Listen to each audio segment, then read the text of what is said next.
știi că-și Domnul vine să-și ia biserica la sine, să ceapă lupta din veșnicii, grăbește-te acum să vii. Tu nu știi că-și Domnul vine să-și ia biserica la sine, să ceapă lupta din veșnicii, grăbește-te acum să vii. Nu la mâna de astăzi pe mâine, că-și hotărârea îți aparține. Ceruri ești evidenția, doar dacă vii, vei fi un om salvat. Nu la mâna de astăzi pe mâine, că-și hotărârea îți aparține.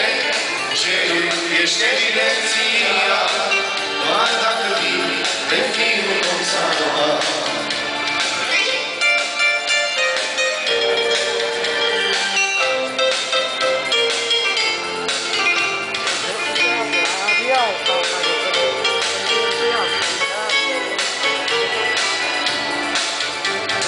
Dacă tu vei înțelege pe Domnul Iisus Hristos, vei veni atunci de grabă, vei zice sunt păcătos. Dacă tu vei înțelege pe Domnul Iisus Hristos, vei veni atunci de grabă, vei zice sunt păcătos.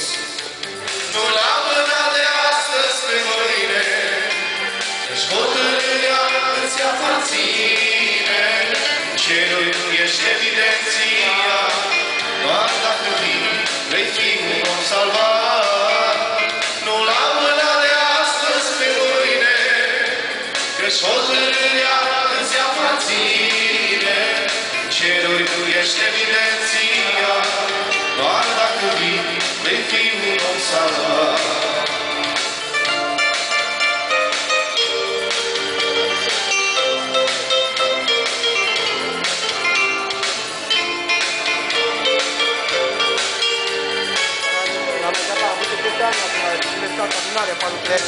Faceți fața la Golgota, spre Mântuitorul tău, spre acel ce stă în viață, El e Bunul Salvator. Faceți fața la Golgota, spre Mântuitorul tău, spre acel ce stă în viață, El e Bunul Salvator. Nu la mâna de astăzi pe mâine, că-și hotărârea îți aparține. Cerul tu ești evidenția, doar dacă vii, vei fi un om salvat. Nu la mâna de astăzi pe mâine, că-și hotărârea îți aparține. Cerul tu ești evidenția, doar dacă vii, vei fi un om salvat.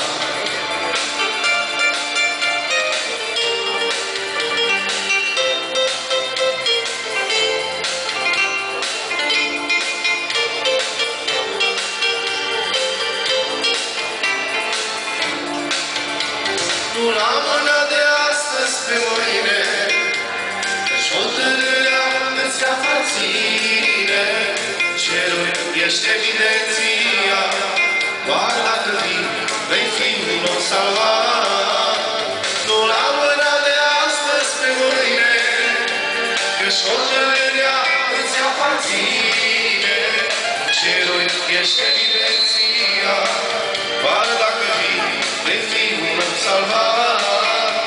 Nu la mâna de astăzi pe mâine, că-și hotărârea îți aparține. Cerul ești evidenția, doar dacă vii, vei fi un om salvat.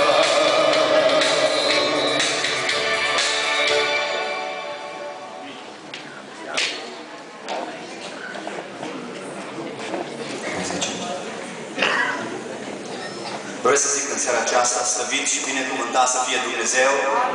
acela care e vrednic de toată slava, acela care e vrednic de toată cinstea și care în această seară ne-au călăuzit să fim în locul acesta. Binecuvântat să fie numele Lui. Mă bucur în seara aceasta să vedem că suntem atât de mulți și mă bucur să văd că încă nu ne-am pierdut dorința noastră după Dumnezeu. Și știu că acela care ne-a îndemnat să venim în seara aceasta aici a fost Dumnezeu. Slăvit să fie numele Lui. Aș vrea ca Dumnezeu să ne ajute în seara aceasta. Vedem că suntem mai mulți, suntem mai înghesuiți. Haideți să încercăm, în măsura posibilităților, să păstrăm liniștea.